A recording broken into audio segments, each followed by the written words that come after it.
말씀은 창세기 16장 1절 말씀부터 6절의 말씀을 함께 보겠습니다.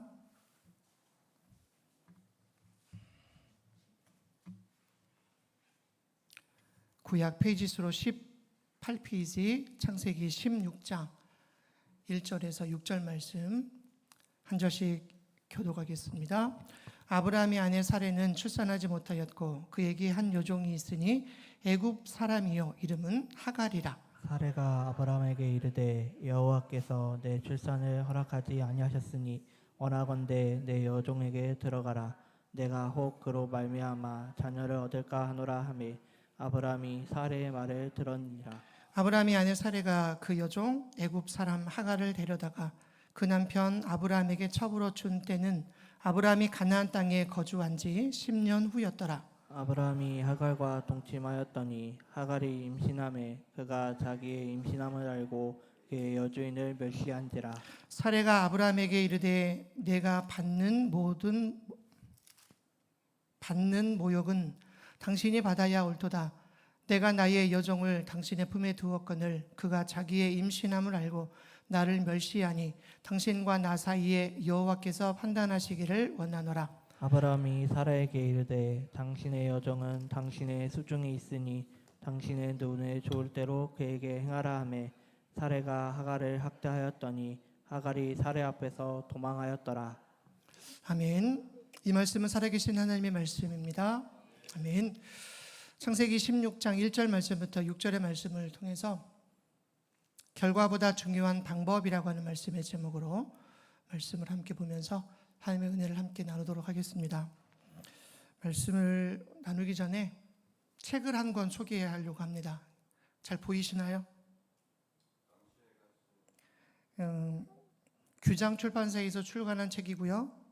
한옥 목사님의 다시 가슴이 뛴다라고 하는 책의 내용입니다. 이 책을 읽어가다 보니까 우리의 인생에도 이분이 자신의 삶 가운데에 경험했던 그런 일들이 우리의 삶 가운데에 한두 개는 있지 않을까라는 생각을 합니다. 잠시 그분의 이야기를 나누면서 말씀을 함께 보겠습니다. 오래전 지방으로 장거리 운전을 하고 간 적이 있었다. 한참을 가다가 고속도로에서 정체 현상이 일어났다. 우리도 운전을 이렇게 하다가 보면 가는 목적지는 분명히 정해져 있는데 길이 막힐 때가 참 많이 있어요. 그럼 여러분 길이 막히면 어떻게 하죠? 대부분의 사람들은 우회하거나 빠른 길을 찾아 그 길을 가지요. 목사님 역시도 한참을 가다가 고속도로에서 정체 현상이 생기기 시작을 하니까 10분쯤 기다리다가 도저히 도로가 뚫리지 않으니까 지름길로 우회해야겠다라는 마음을 먹고 우회를 했습니다.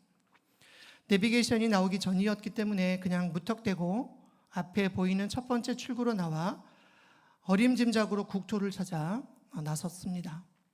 그런데 길이 점점 이상하더니 해가 지자 캄캄해져서는 천지사방을 구분할 못할 지경이 되고 말았습니다. 두렵기도 하고 또 화가 나기도 하고 엑셀을 밟았는데 비포장 도로에다 도로 사정이 열악한 곳을 지나게 되고 차가 덜컹거리면서 인적은 없고 길은 나오지 않고 계속해서 헤매고 있는 자신을 발견했다고 합니다. 두어 시간 죽을 고생을 하다가 간신히 고속도로를 찾아 원하는 목적지에 도달할 수가 있었습니다. 목적지에 도달해서 보니까 좀 막히기는 했지만 진득이 기다리고 또 막히더라도 시간이 가면 차가 뚫리겠지라고 하는 그런 생각했던 사람들은 먼저 도착을 해서 저녁 식사까지 끝냈다고 합니다. 지름길로 우회했던 자신은 오히려 죽을 고생을 하다가 몇 시간이나 늦게 도착한 것이었습니다. 그때 목사님이 깨달았습니다. 아무것도 모르면서 함부로 성급하게 우회해서는 안 된다라고 하는 것. 결과는 정해져 있지만 여러분 내 방법대로 또 내 생각대로 그 일들을 추진하다 보면 실패할 때도 실수할 수도 있다라는 이야기죠. 아브라함과 사레는 아들을 얻기 위해 몸종인 하갈을 취했습니다. 그리고 하갈은 임신을 하게 되죠. 원래 사레의 여종 하갈은 어느 나라 사람인가 보니까 이집트, 애굽 사람이었어요. 아마도 아브라함이 기근을 피해 애굽에 내려갔을 때에 바로에게서 얻은 종들 하나인 것 같습니다.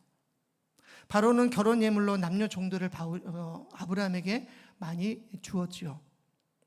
남자 종은 아브라함이 다스리고 또 여자 종들은 사레가 주인이 되어서 여종들을 다스렸습니다. 근데 재밌는 것은 여러분 사레의 이름의 뜻 혹시 아시나요? 아니, 하갈의 이름의 뜻 도망이라고 하는 뜻을 가지고 있습니다. 인생이 도망인 듯한, 그리고 여정으로서 자유를 누리고 싶은 듯한 그런 마음인지는 모르겠지만, 그리고 그녀가 왜 이런 이름을 주어졌는지는 알 수 없지만, 하여튼 하갈은 많은 여종들 중에 하나로 역사의 무대에 등장을 하고 파란만장한 삶을 살아가게 되는 것을 보게 됩니다. 7절부터 16장 마지막 절까지 사레의 이야기가 쭉 기록이 되어져 있습니다. 아브라함과 사레의 계획대로 일은 잘 진행이 되는 것 같습니다. 그러나 이 즈음에서 사레와 아브라함은 전혀 예기치 못했던 일들을 만나게 되면서 또 하갈이 주인 아브라함의 자녀를 임신한 사실을 알고부터는 임신치 못하는 여주인 사레를 멸시하기 시작을 했다는 겁니다. 여기에서부터 가정의 분열이, 가정의 싸움이 일어나고 있는 것을 보게 됩니다. 그리고 욕심이 좀 과했던 것 같아요. 몸종이 아니라 주인의 아내가 되고 싶었던 것 같아요. 그것으로 인해 아브라함과 사레 사이에 다툼이 일어나고 또 사레와 하갈 사이에 여러분 여자분들이 조심할 거 투기가 발생하게 되고 급기야 평화롭던 가정에 분쟁이 일어나기 시작했다는 겁니다. 결국 하갈은 사레의 학대를 못 이겨 아브라함의 자식을 임신한 채로 아브라함의 가정을 뛰쳐나가게 되죠. 오늘 본문 6절에 보면 사레 앞에서 도망했다. 자기의 이름처럼 도망하고 있는 하갈을 발견하게 됩니다.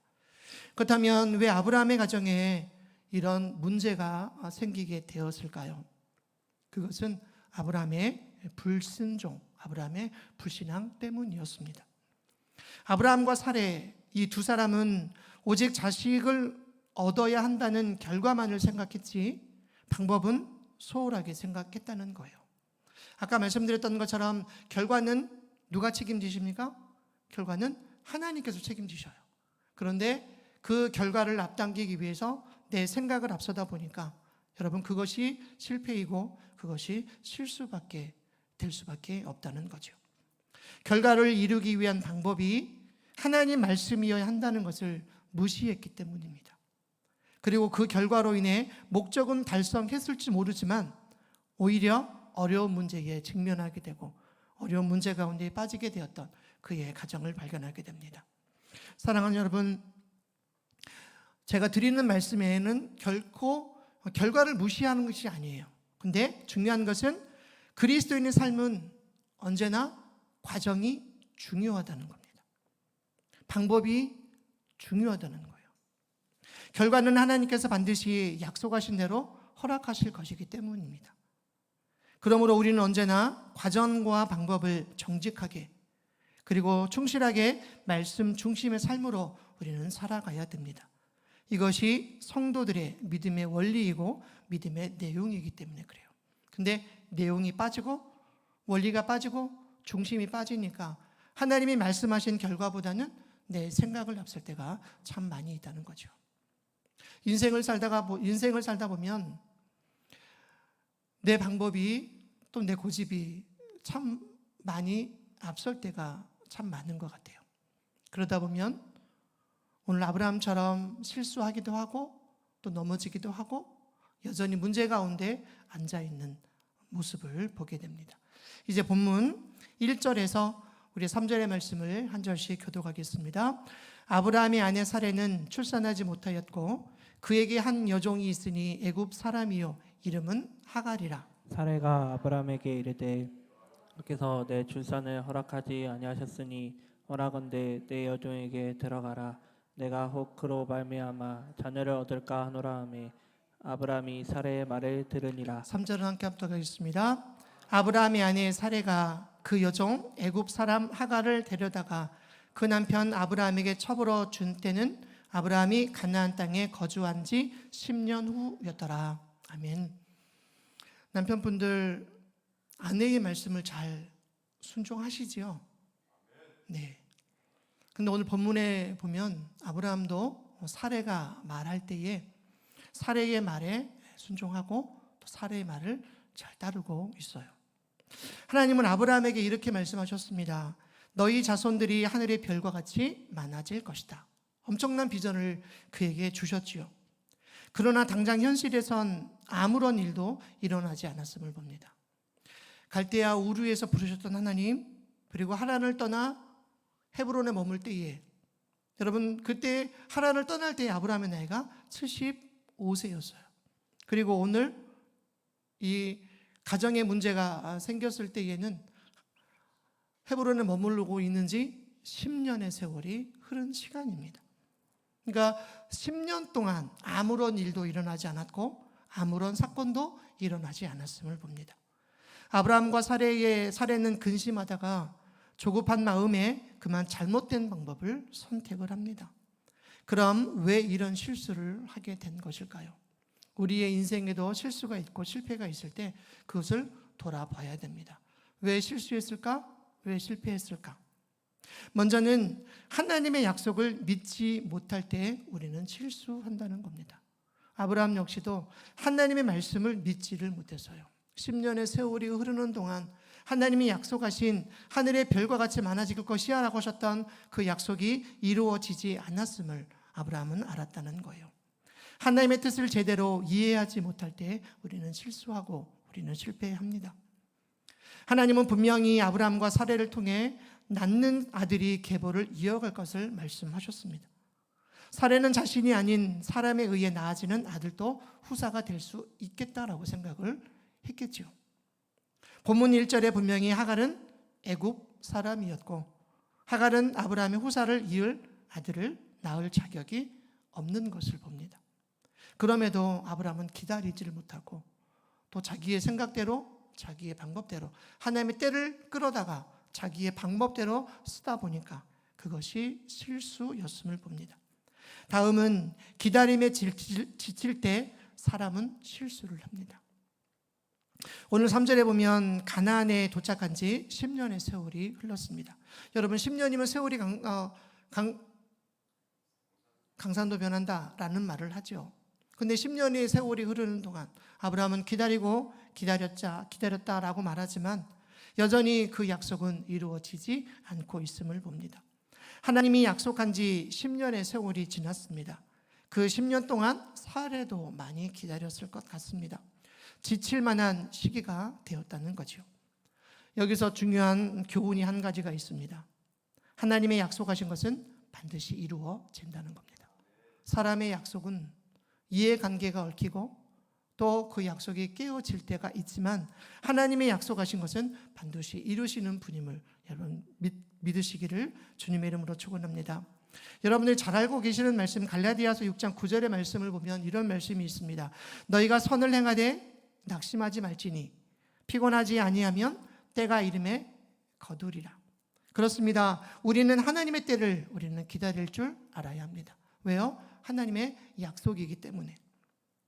그 기다림의 과정은 물론 쉽지 않습니다. 그러나 하나님의 뜻이 이루어지는 것이 더욱 크고 놀라운 것이지 우리가 기다림에 지치는 것은 큰 것이 아니라는 거예요. 여러분, 하나님의 약속이 이루어지는 것이 큽니까? 아니면 그것을 내가 기다리지 못하는 것이 큽니까? 하나님의 약속은 우리의 기다림보다 훨씬 크고 훨씬 놀라운 사건입니다.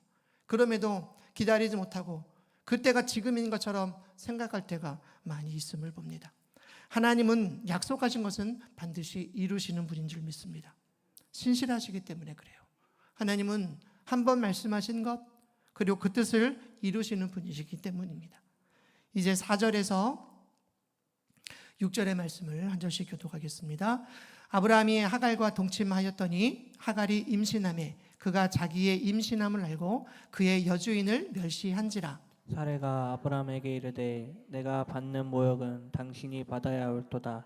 내가 나의 여종을 당신의 품에 두었거늘 그가 자기의 임신함을 알고 나를 멸시하니 당신과 나 사이에 여호와께서 판단하시기를 원하노라. 6절을 함께 합독하겠습니다. 아브라함이 사레에게 이르되 당신의 여종은 당신의 수중에 있으니 당신의 눈에 좋을 대로 그에게 행하라 하매 사레가 하갈을 학대하였더니 하갈이 사레 앞에서 도망하였더라. 아멘. 하나님을 기다리지 못하고 조급한 마음에 세상적인 방법을 동원한 그의 가정에는 이때껏 없었던 다툼과 분열이 일어나게 됩니다. 애굽으로 내려갈 때에도 여러분 애굽에 내려가서도 아내를 여동생이라고 말할 때에도 사례는 이런 방구 말하지 않습니다. 그런데 오늘 본문에 보니까 그의 가정에 그리고 그의 부부 사이에는 심각한 문제가 발생하고 있음을 봅니다. 사레와 하갈 사이에 전쟁이 일어나게 되고 아브라함과 사레도 처음으로 심각한 갈등을 일으키게 됩니다. 그리고 아브라함은 중요한 거 하갈의 학대를 방관하고 있죠. TV 방송 가운데 종종 그 실험 카메라 여러분 혹시 보신 적 있으신지 모르겠지만 일반 시민들이 연기자를 투입을 하고 사회의 부조리를 연출시키고 일반 시민들이 어떻게 반응한가를 보는 그런 TV 방송이 있어요. 뭐 예를 들면 이런 겁니다. 많은 사람들이 이용하는 지하철 안에서 젊은 연기자가 할아버지에게 무차별 막말을 뱉어요. 그러면 대부분의 사람들은 귀를 막고 있든지 아니면 방관을 하든지. 그런데 실험 카메라에 어떤 사람이 뜨냐면 용감한 사람들이 갑자기 부조리한 상황을 당황한 노인을 방어하고 또다시 그 막말을 뱉은 사람 연기자를 향해서 서로 옹호해 주는 그런 일들을 보게 됩니다. 여러분 물론 방송이지만 용감한 사람들을 주인공으로 카메라 앞에 당당히 소개하고 있는 프로그램이죠. 우리가 종종 이 프로그램을 보면서 종종 나라면 만약에 내가 그 상황 가운데에 있었다면 어떤 모습을 하고 있을까? 방관하는 자가 아닌 그들을 향해서 쓴소리도 할 수 있는 그런 사람인가? 사실 많은 사람들이 그런 상황에서 대부분이 방관자가 되고 맙니다. 나서서 어려움에 처한 사람들을 도와주려고 하지 않습니다. 어쩌면 그것이 일반적인 사회의 풍년이기 때문에 그래요. 그러나 오늘 본문의 말씀을 통해서 우리에게 말씀하고 있는 것은 오늘 우리는 아브라함처럼 방관자가 되어서는 안 된다는 거예요. 우리가 용감한 시민이 될 수는 없겠지만 그렇다고 비감한 방관자가 되어서 스스로에게 부끄러워하거나 하나님 앞에서 책망받는 일이 없어야 된다는 겁니다. 그럼에도 본문의 말씀을 통해서 또 16장 마지막 16절까지를 쭉 읽어가다 보면 놀라운 사실은 그리고 감사한 것은 하나님이 회복할 수 없는 엄청난 실수를 저질렀음에도 불구하고 하나님께서는 당신의 계획을 포기하지 않으시고 하갈에게 찾아오셔서 하갈에게 말씀하시는 그 하나님의 놀라운 일들을 보게 됩니다. 인간의 실수가 하나님의 계획을 포기시킬 수 없습니다. 인간의 죄는 하나님의 사랑을 결코 막을 수 없습니다. 죄보다 큰 것은 하나님의 사랑이시기 때문입니다. 실수보다 큰 것이 하나님의 섭리와 하나님의 계획이기 때문입니다. 사랑하는 여러분, 하나님이 아브라함에게 주고자 하셨던 믿음의 시간은 오늘 아브라함이 자기의 시간으로 재고 있는 10년의 세월이 아니라 25년의 고난의 시간이었습니다. 그러나 그는 그 기간을 잘 견디지 못하고 몇 번이나 곤두박질하지요. 애굽에 내려갈 때에도 그리고 오늘 하갈을 통해서 하나님의 약속하신 그 자녀를 기다리지 못했던 아브라함 역시 그리고 본문 후에 이어지는 또 다른 실수에서도 실패하고 의심하면 여러분 우리는 좌절할 수밖에 없습니다. 그러나 하나님은 한 번도 그분의 계획이나 그분의 시간을 바꾸신 적이 없이 아브라함을 격려하시고 깨우시고 믿음의 사람으로 아브라함을 만들어 가고 있습니다. 우리는 포기했을지라도 하나님은 결코 포기하지 않으십니다. 우리는 잊어도 하나님은 결코 잊지 않으십니다. 오늘 우리를 통하여 계획하신 것들을 반드시 이루어 가시는 하나님을 바라보는, 하나님을 소망하는 저와 여러분의 삶이 되시기를 주님의 이름으로 축원합니다. 기도하겠습니다. 고마우신 아버지 하나님, 감사합니다. 믿음의 조상이라고 우리가 떠받들던 아브라함도 하나님의 약속을 기다리지 못하고 그의 방법과 그의 고집으로 그는 실수했고 그는 넘어졌던 사건을 말씀하심을 감사합니다. 우리의 삶에도 실수와 또는 넘어짐이 있을지라도 우리를 향하신 하나님의 계획과 하나님의 일하심을 날마다 발견하는 믿음으로 우리를 인도하여 주옵소서. 하나님의 약속은 결코 변하지 않으시고 신실하신 하나님을 오늘도 우리의 입술 가운데에 믿으며 고백하는 믿음으로, 믿음의 삶으로 우리를 인도하여 주옵소서. 우리가 이 시간 계속해서 교회와 또 다음 세대와 나라와 민족과 전도와 세계 선교를 위하여 우리가 하나님 앞에 입술을 열어 부르짖을 때에 하나님 들으시고 응답하여 주시며 이 땅 가운데 하나님의 나라가 아름답게 확장되어져 가도록 인도하여 주옵소서. 사랑이 많으신 예수님의 이름으로 감사하며 기도드립니다. 아멘.